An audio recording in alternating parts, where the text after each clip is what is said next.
Here's our Farhan Lalji from Arrowhead Stadium in Kansas City ahead of the NFL kickoff game Thursday night. You know, Farhan, a lot has changed in personnel for both of these teams since the AFC Championship game. As you well know, we're going to start with the defending champions. How do the Chiefs look different heading into this season?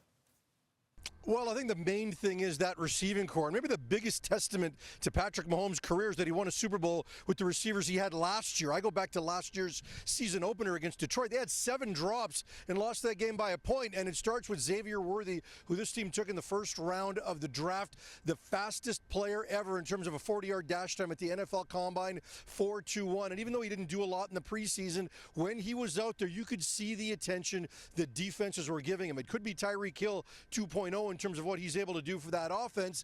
They also added Hollywood Brown, who began his career with the Baltimore Ravens. He will not play in the season opener because of a shoulder injury he suffered in that first preseason game. But then Juju Smith-Schuster also gets brought back to Kansas City. He'll provide some depth, which should be very important on opening night without Brown. Now, the interesting thing for me is the defensive changes, because during the regular season, the defense really did carry Kansas City last year when Mahomes and the offense just weren't as dynamic. But when they got Chris Jones signed to that big contract, that came at the expense of star cornerback L'Jarius Sneed. So Trent McDuffie moves from the slot corner to the outside. So whoever is opposite McDuffie is going to get tested. And as for the season opener, expect McDuffie to follow second-year receiver Zay Flowers of Baltimore all over wherever he lines up. So that should be good, but let's see what the rest of it looks like. And during training camp, a number of these top players in Kansas City's defense were banged up a bit. In fact, the entire starting 11 didn't practice together at any point until the beginning of this week.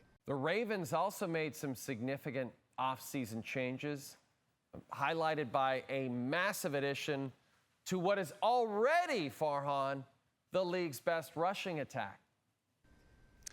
Yeah, it's going to take some time to get used to seeing Derrick Henry in a uniform other than the Titans, but to think of what he and Lamar Jackson could do in the backfield together, it really does intrigue you with the possibilities.